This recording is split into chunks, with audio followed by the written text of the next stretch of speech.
করবে? কেন করবে? যখন মমতা বন্দ্যোপাধ্যায় ঈদের নামাজে খেলাফত কমিটি মঞ্চের উপরে দাঁড়ান, তখন তো আমার ক্যালকাটা পুলিশ কমিশনার দাঁড়ায় সঙ্গে, পুলিশ আর প্রশাসন দাঁড়ায় সঙ্গে। খেলাফত কমিটি কি আছে? 1919 ও মুসলিম লীগ সঙ্গে মিলে খলিফা মুভমেন্ট করেছিল। খলিফা মুভমেন্ট কি হয় জানেন আপনি? সাকসেসর অফ প্রফেট মোহাম্মদের উত্তরাধিকারী। প্রফেট মোহাম্মদ উত্তরাধিকারী খলিফা কি কাজ করে? যা রাজ্য আর যা দেশ ইসলামিক নয় তাকে ইসলামিক বানানোর জন্য। তো ওই খেলাফত কমিটি মঞ্চের উপরে যখন আমাদের প্রিয় মুখ্যমন্ত্রী দাঁড়ান, তখন তো পুলিশ প্রশাসন সঙ্গে থাকে, বড় বড় অফিসার সঙ্গে থাকে। এখন খেলাফত কমিটি আর এই যা মুসলিম লীগ আর যা পাকিস্তানি মানসিকতা রেখে যা মুসলমান এখানে আছে, তারা যখন পুলিশের গাড়িটা আগজনী করবে, তাহলে পুলিশ কেন ওর বিরোধ করবে? কেন বিরোধ করবে? আজকে রামনবমী যদি আমরা করব, আমাদেরকে হাইকোর্ট যেতে হয়। শোভাযাত্রা করব, হাইকোর্ট যেতে হয়। হনুমান চালিসা করব, হাইকোর্ট যেতে হয়। আমাকে টিপু সুলতান মসজিদ নামাজ পড়তে হলো, আমাকে হাইকোর্ট থেকে পারমিশন নিতে হলো। পুরো বছর 1825 টাইম নামাজ হয় রোডে, পুরো বছরে একটাও কোনো রিপ্রেজেন্টেশন না পারমিশন লেটার কোনো পুলিশ পশ্চিমবঙ্গের কোনো একটা থানা দেখাতে পারবে? 52 টাইমস জুমার নামাজ রোডের উপরে হয়, কোনো পারমিশন লাগে? এই যে মুর্শিদাবাদ আগজনী হলো, কোনো পারমিশন নিয়েছিল? এই যা পাক সার্কাসের ঈদের পর প্রথম জুমায় যা গ্যাদারিং হলো ওয়াকফ বিলের বিরুদ্ধে, সেটা কোনো পারমিশন ছিল? এই যা ঈদের নামাজের রোডের উপরে হলো, কোনো পারমিশন ছিল? এই যা বকরিদের নামাজের রোডের উপরে হয়, কোনো পারমিশন থাকে? এই যা গৌমাতার হত্যা হয় বকরিদের দিনে, সেটা কোনো পারমিশন থাকে?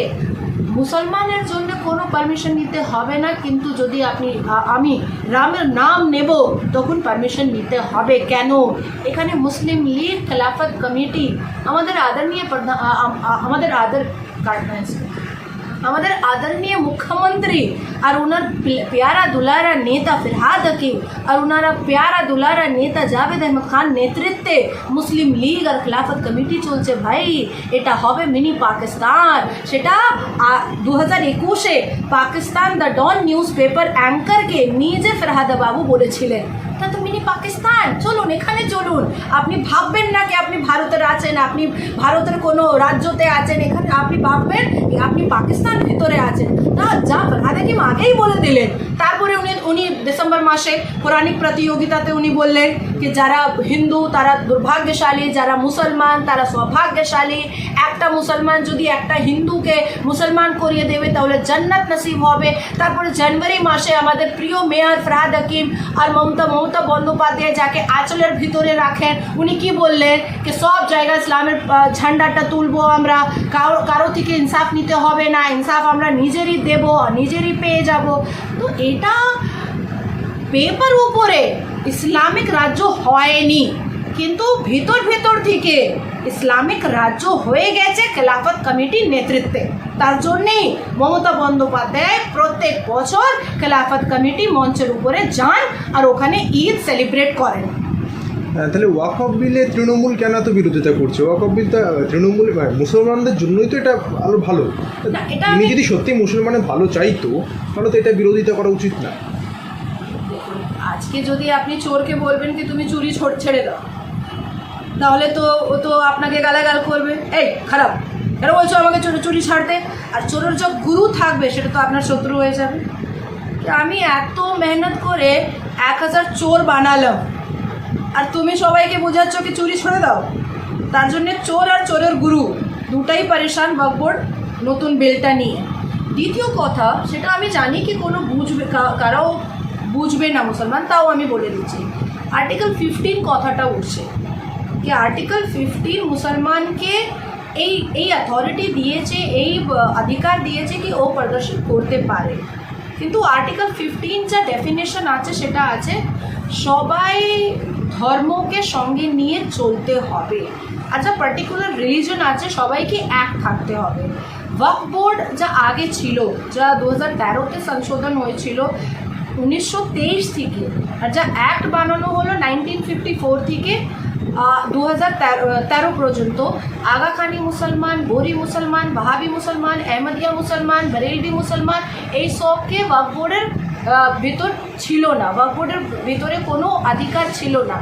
আজকে আর্টিকেল 15টা সামনে রেখে যা সংশোধন হয়েছে তার মধ্যে কি হলো, যা মুসলিম মহিলা আছে তারাও অধিকার পেয়েছে, আগাখানি মুসলমানও অধিকার পেয়েছে, বরেলভি মুসলমান, আহমদিয়া মুসলমান, 72 ফিরকা মুসলমান একটা অধিকার পেল। এবার আমি বলবো কি আগে 1923 যখন এই ধরনের একটা অর্গানাইজেশন ক্রিয়েট হবার কথা ছিল তখন চ্যারিটেবল বোর্ড ছিল।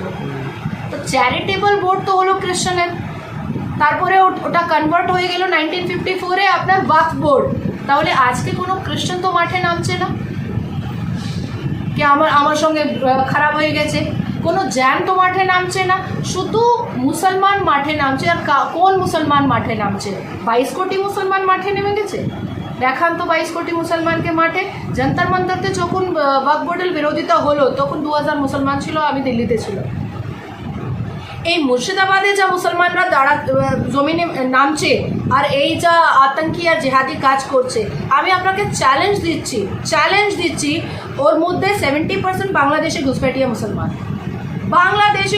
মুসলমান। 70%। তারা তো করবে কেন? তারা কেন করবে না? তারা এখানে ঘুষপেটিয়া হয়ে বসে আছে, কোনো নেতা ওকে আধার কার্ড, ভোটার আইডি কার্ড বানিয়ে দিয়েছে, জায়গা দিয়ে দিয়েছে, আর ওই নেতা ওয়াকফ বোর্ড থেকে সম্পত্তি কেড়ে নিয়েছে।